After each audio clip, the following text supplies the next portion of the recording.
Halo sahabat matematika, selamat bergabung kembali di channel Rain Mathematics Education.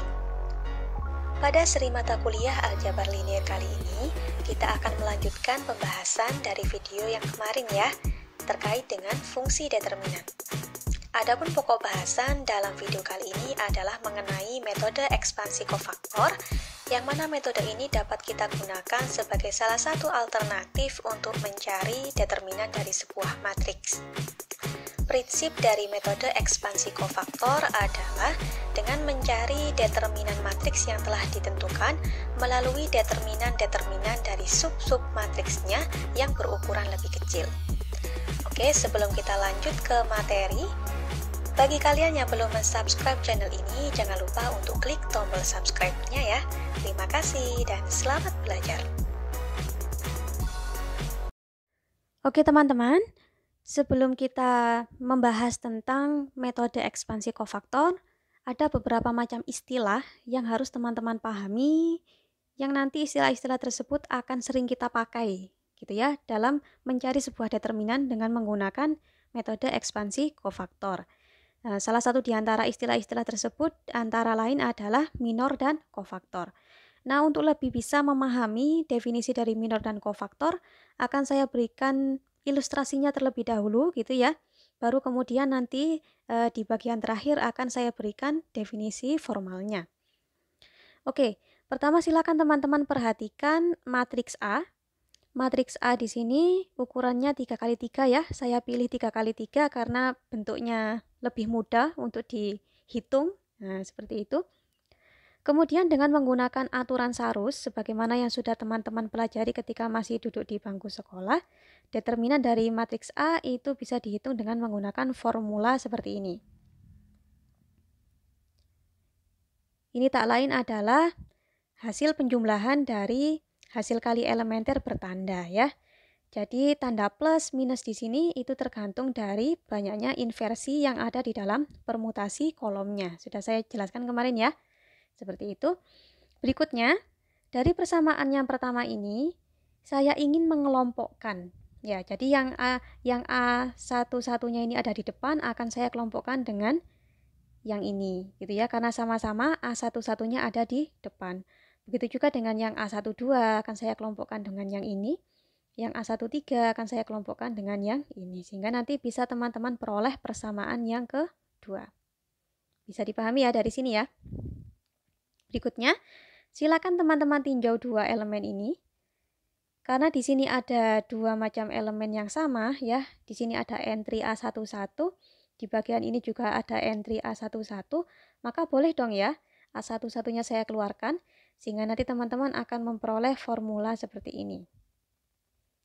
Begitu juga dengan cara yang sama gitu ya, teman-teman lakukan hal serupa pada elemen bagian ini. Entry A12-nya bisa teman-teman keluarkan sehingga nanti akan diperoleh bentuk ini ya. Begitu juga dengan nanti yang A13. Bisa dipahami kira-kira? Saya lanjutkan. Nah, dari slide sebelumnya kita peroleh bentuk yang seperti ini. Kemudian saya ingin ya merubah tanda plus di sini menjadi tanda minus. Berarti apa nanti yang akan terjadi? Karena di sini A23 dikalikan A31 dia ini bernilai positif ya. Ketika di sini saya jadikan minus, maka dia akan bernilai negatif dan posisinya saya pindah di sebelah sini. Kemudian untuk yang sebelah sini ada A21 dikalikan A33, dia kan di sini tandanya negatif ya. Ketika nanti negatifnya saya keluarkan, maka dia akan menjadi positif dan nanti saya akan taruh di sebelah sini.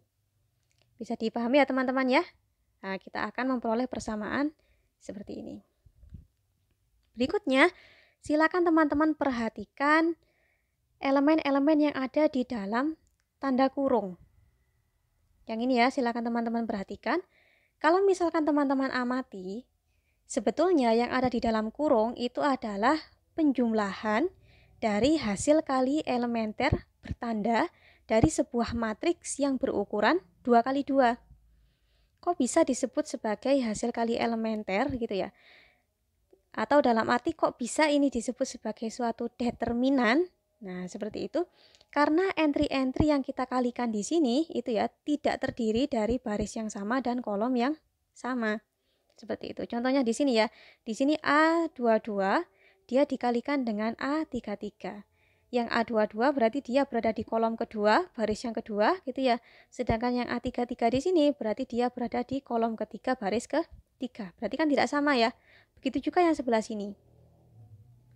Kemudian dikatakan bertanda karena di sini ada minus ya. Ada minus dari mana? Karena di sini mengandung inversi. Kita lihat dari kolomnya, indeks dari kolomnya. Di sini ada 3, di sini ada 2. Berarti kan 2 didahului oleh bilangan yang lebih besar daripada 2.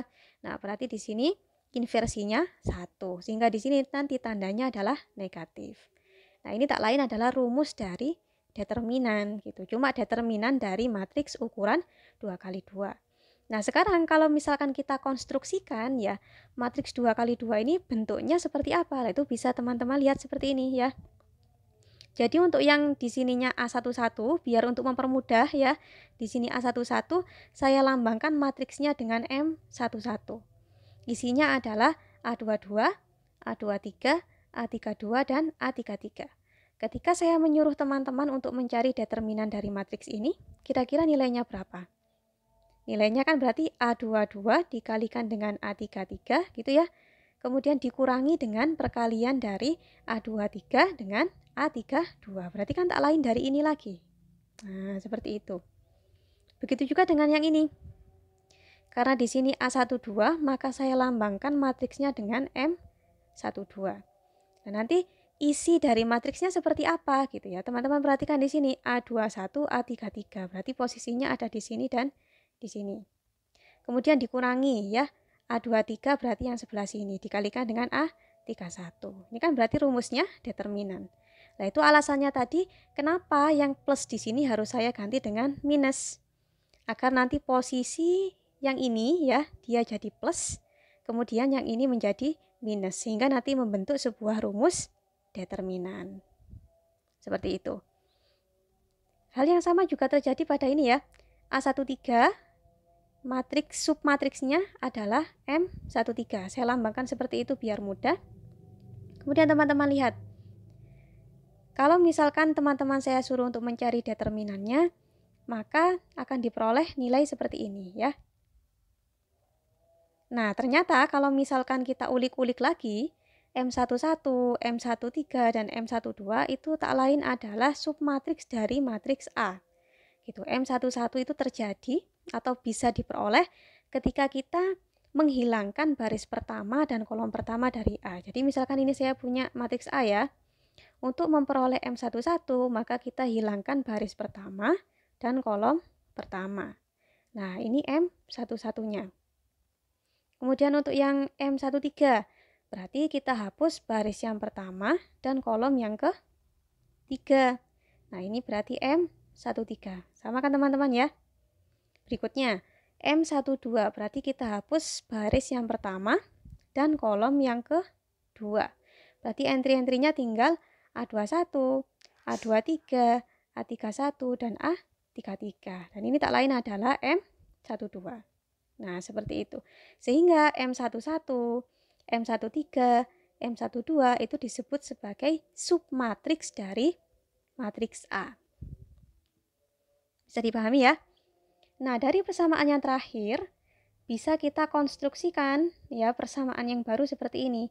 Jadi, determinan dari matriks A itu adalah A11 dikalikan dengan determinan M11 dikurangi dengan A12 dikalikan dengan determinan dari M12 ditambah dengan A13 dikalikan dengan determinan dari M13.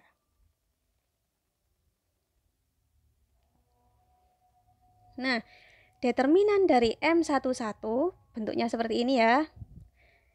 Atau kalau misalkan kita tuliskan ya berarti A22 dikalikan A33 dikurangi dengan A23 dikalikan dengan A32 seperti itu. Kemudian determinan dari M12 dan determinan dari M13 itulah yang kita sebut sebagai minor. Bisa dipahami ya? Minor dari siapa? Kalau yang M11 berarti dia minor dari entry A11. Kalau yang M12 berarti dia adalah minor dari A12. Kalau yang M13 itu berarti dia adalah minor dari A13. Nah, seperti ini. Bisa dipahami ya teman-teman ya? Berikutnya adalah kofaktor. Apa yang dinamakan dengan kofaktor? Kofaktor itu adalah minor-minor yang telah diberikan tanda. Tandanya itu berupa tanda plus atau minus. Gitu ya, tanda plus atau minus. Dan cara mencarinya yang mudah itu teman-teman bisa menggunakan rumus seperti ini. Jadi, minus 1 kita pangkatkan dengan indeks baris ditambah dengan indeks kolom dikalikan dengan submatriks IJ. Seperti itu. Jadi kalau misalkan ya, untuk yang kofaktor dari A11, saya tulis di sini.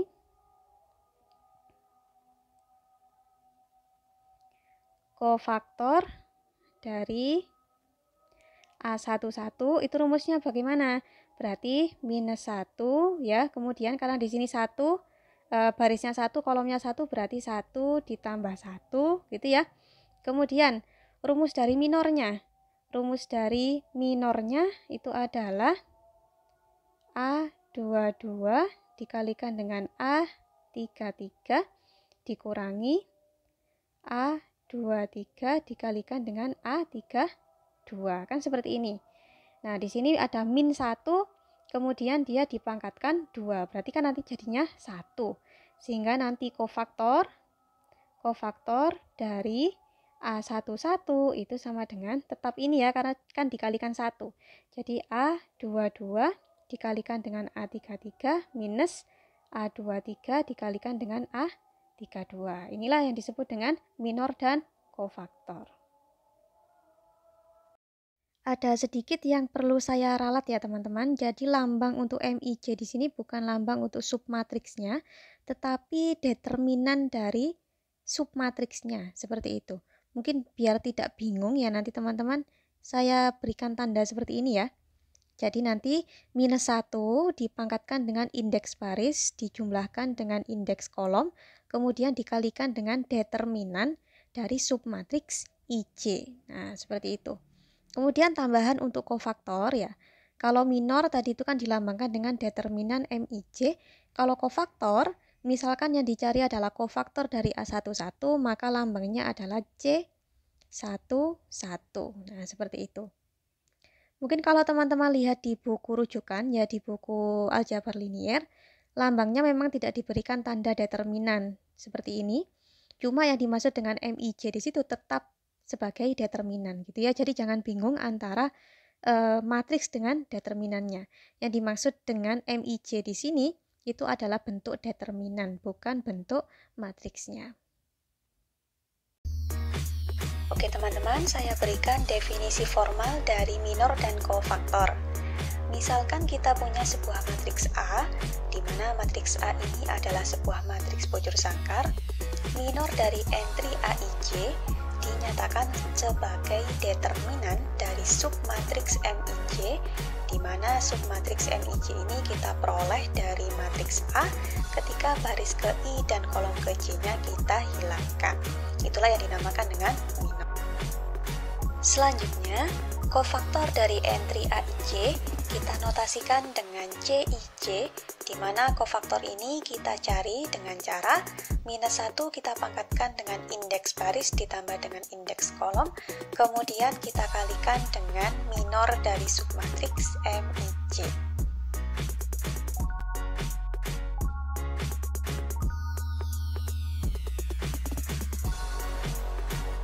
Untuk mengasah pemahaman teman-teman, silakan kerjakan latihan berikut.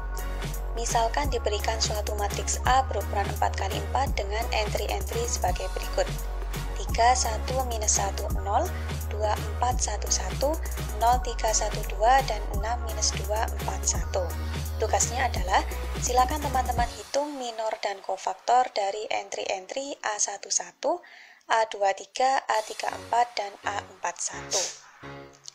Oke, sebagai contoh bagaimana cara mengerjakannya, saya akan membahas satu saja ya. Jadi, untuk minor dan kofaktor dari A34 akan saya bahas pada slide selanjutnya.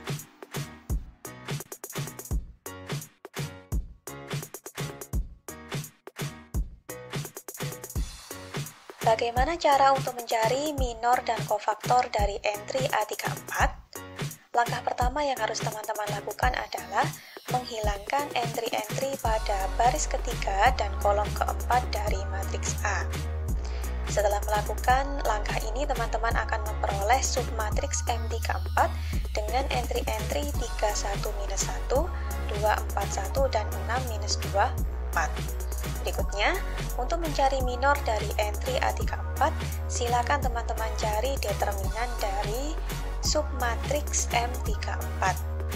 Karena ini ukurannya cuma 3x3 ya, teman-teman bisa menggunakan aturan Sarus, sehingga nanti akan diperoleh determinan dari M34 itu adalah 80. Nah, nilai 80 inilah yang akan menjadi minor dari entry A34. Selanjutnya, untuk mencari kofaktor dari entry A34, yang harus kita lakukan adalah mengalikan minor dengan -1 pangkat 3 plus 4. 3 di sini artinya adalah baris yang kita hilangkan dari matriks A, kemudian 4 di sini adalah kolom yang kita hilangkan dari matriks A. Karena 3 dan 4, maksud saya 3 plus 4 nanti akan menghasilkan angka 7, dan -1 pangkat 7 itu akan menghasilkan -1, maka nanti kofaktor dari entry A34 adalah -1 dikalikan dengan 80. 80 ini tadi nilai dari minor entry A34 ya, sehingga nanti akan diperoleh kofaktor dari entry A34 sama dengan -80. Kira-kira jelas ya teman-teman? Silakan nanti teman-teman kerjakan ya 3 soal yang lain, yaitu mencari minor dan kofaktor dari entry-entry A11, A23, dan A41. Caranya sama saja, tinggal nanti menyesuaikan baris dan kolom yang dihilangkan dari matriks A.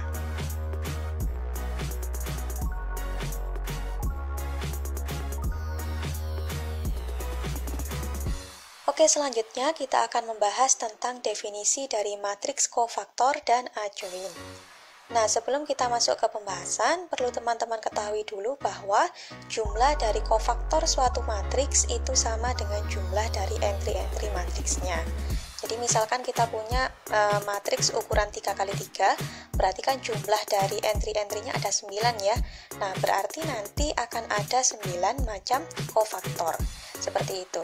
Jadi bisa dikatakan seperti ini, setiap entry di dalam matriks itu pasti memiliki kofaktor. Nah, sekarang misalkan kita punya matriks A, di mana matriks A ini adalah sebuah matriks persegi berukuran n kali n, dan kita juga punya CIJ, di mana CIJ di sini adalah kofaktor dari AIJ. AIJ di sini entry-entry dari A ya teman-teman. Berikutnya adalah ketika kita punya sebuah matriks yang isinya adalah kofaktor-kofaktor dari AIJ, maka matriks tersebut kita sebut sebagai matriks kofaktor dari A. Bisa dipahami ya? Jadi matriks kofaktor itu adalah matriks yang isinya berupa kofaktor-kofaktor dari entry-entry di dalam A. Berikutnya, misalkan matriks kofaktor dari A ini kita transpos, maka matriks hasil transposnya itu kita sebut sebagai adjoint dari A.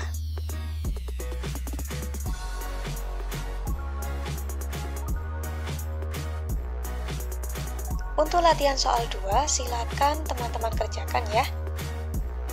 Terkait dengan langkah-langkahnya akan saya jelaskan di slide selanjutnya.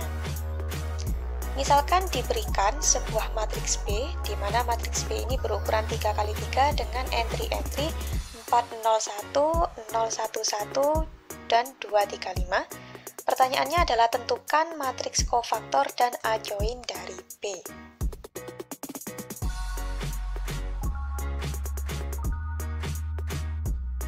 Langkah-langkah penyelesaiannya kurang lebih seperti ini ya. Yang pertama, silakan teman-teman tentukan dulu nilai minor dari setiap entry yang ada di dalam matriks B. Jadi nanti tentukan determinan dari M11 itu berapa, determinan dari M12 itu berapa, seterusnya nanti sampai determinan dari M33. Nah, setelah nanti terkumpul nilai-nilai minor, berikutnya teman-teman tentukan nilai kofaktor dari setiap entry. Caranya mudah saja ya, setelah kita dapat nilai minor, maka nilai tersebut kita kalikan dengan -1, di mana -1 nanti kita pangkatkan dulu dengan indeks baris ditambah dengan indeks kolom. Selanjutnya, misalkan nilai-nilai dari kofaktornya sudah teman-teman kumpulkan, berikutnya adalah masukkan nilai-nilai kofaktor tersebut ke dalam matriks sesuai dengan urutannya, gitu ya. Jadi nanti di baris pertama, kolom pertama isinya adalah kofaktor 11 atau C11 gitu ya. Kemudian di baris pertama, kolom kedua berarti nanti ada kofaktor 12 atau C12. Seperti itu seterusnya sampai dengan di baris ketiga, kolom ketiga isinya adalah C33 atau kofaktor dari entry B33. Seperti itu. Adapun langkah yang terakhir adalah ketika teman-teman sudah menentukan matriks kofaktor dari matriks B, silakan nanti matriks tersebut teman-teman transpose. Nah, matriks hasil transposnya ini nanti akan menjadi matriks baru yang kita sebut sebagai adjoint dari matriks B.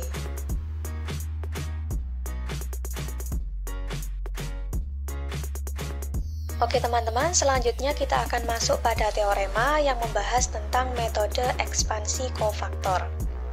Teorema ini mengatakan bahwasanya determinan dari matriks A yang berukuran n kali n itu dapat dihitung dengan cara mengalihkan entry-entry pada sembarang baris atau kolom dengan kofaktor-kofaktornya, kemudian menjumlahkan hasil kali yang diperoleh.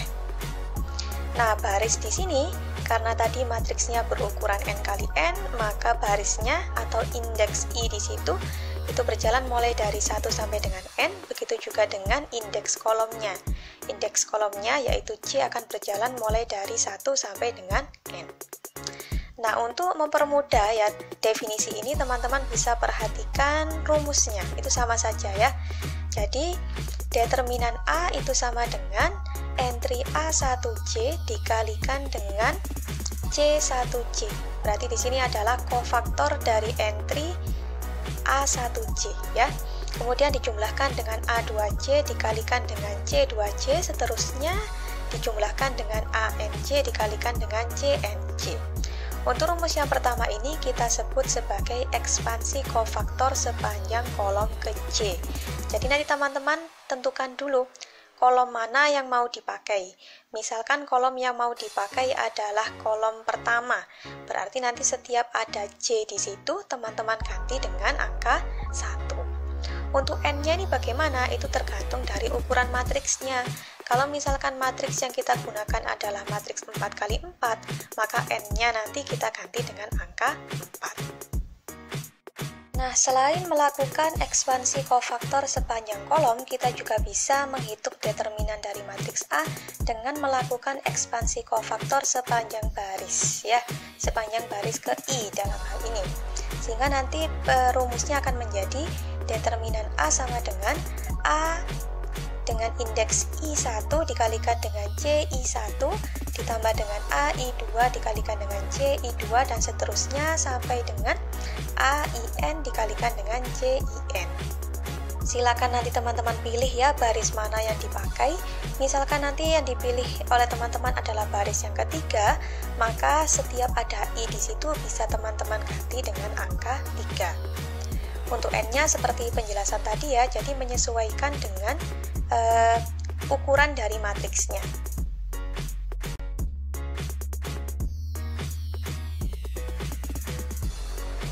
Latihan soal yang ketiga, misalkan kita punya matriks B berukuran 3 kali 3 dengan entry-entry 401, 011, dan 235 dengan menggunakan ekspansi kofaktor sepanjang baris pertama. Silakan teman-teman tentukan determinan dari matriks B. Yang kita gunakan adalah ekspansi kofaktor sepanjang baris pertama ya teman-teman. Langkah-langkah penyelesaiannya akan saya sampaikan pada slide berikutnya.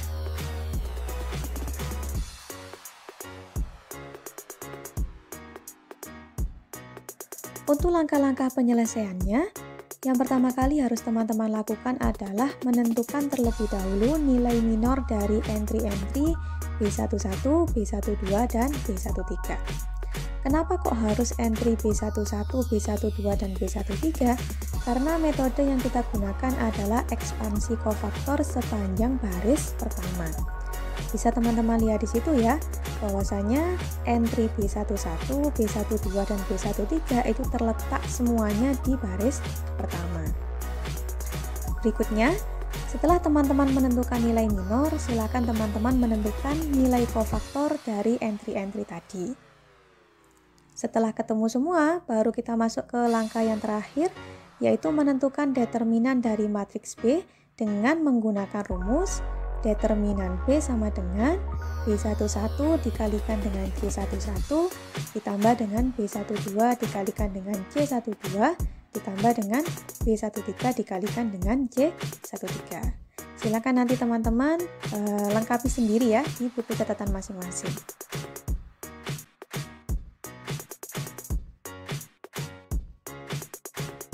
Kita masuk pada teorema yang membahas tentang tata cara mencari matriks inverse.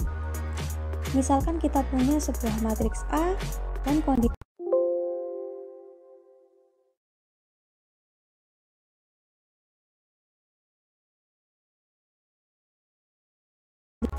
dari matriks A ini adalah invertible atau punya inverse, atau istilah lainnya adalah dapat dibalik.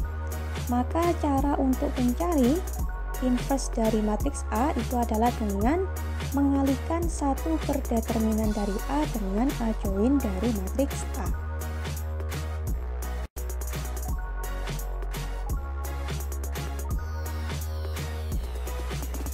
Untuk contoh soalnya, silakan teman-teman kerjakan latihan 4 berikut ya. Ini sebetulnya matriksnya sama ya, mulai dari latihan yang awal-awal tadi. Jadi nanti teman-teman tinggal menggabungkan saja hasil perhitungan seperti itu. Nah, diberikan sebuah matriks B berukuran 3x3 dengan entry-entry-nya 401, 011, 235. Perintahnya adalah silakan teman-teman tentukan matriks inverse dari B.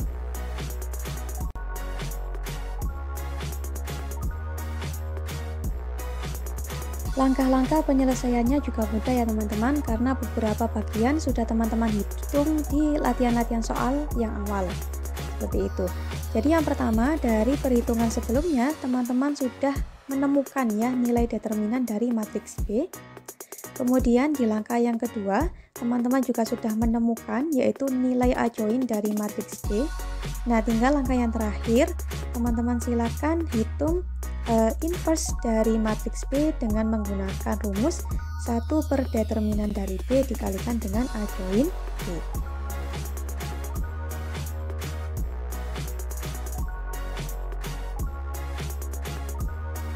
Baik, kita masuk pada teorema yang terakhir ya, teorema yang membahas tentang aturan Cramer.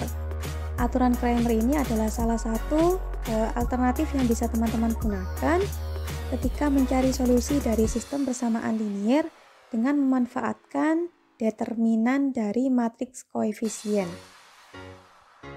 Misalkan saya punya suatu sistem persamaan linier dengan n buah persamaan linier dan n buah variabel yang saya nyatakan sebagai hasil kali dari matriks A dengan matriks X sama dengan matriks B, di mana A di sini adalah matriks koefisien, kemudian X-nya adalah matriks kolom yang isinya variabel-variabel, dan matriks B-nya adalah matriks kolom yang isinya konstanta-konstanta. Misalkan sistem persamaan linier tadi memenuhi persyaratan determinan dari matriks koefisiennya tidak sama dengan 0, maka sistem ini dijamin memiliki solusi yang tunggal. Jadi nilai dari X1, X2 sampai dengan Xn-nya ini bernilai tunggal.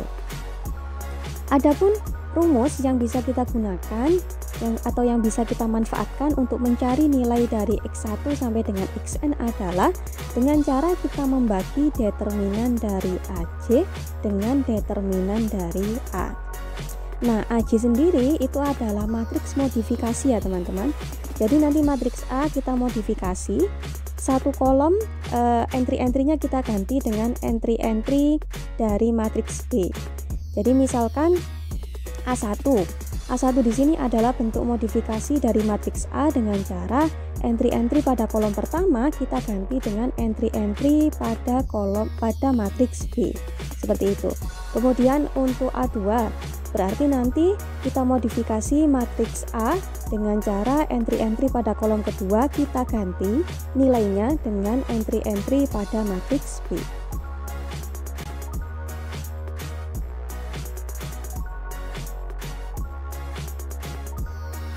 Agar semakin paham, silakan teman-teman kerjakan latihan soal 5. Jadi saya punya suatu sistem persamaan linier. Silakan teman-teman tentukan solusinya dengan menggunakan aturan Cramer.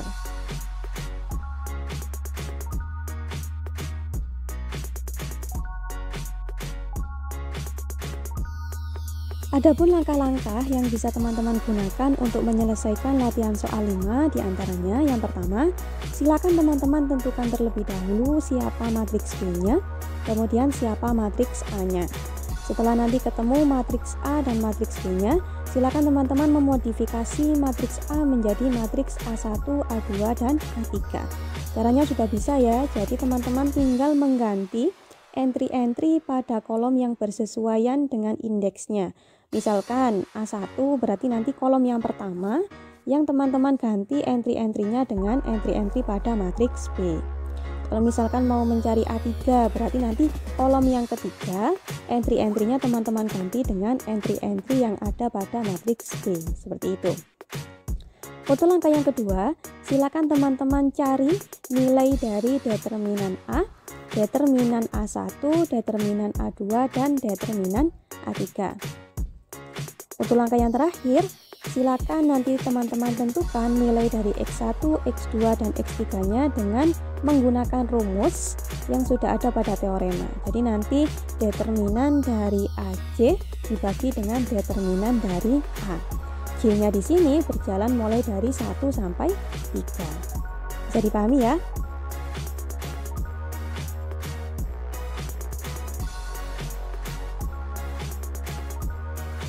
Oke teman-teman, cukup sekian pembahasan dalam video kali ini.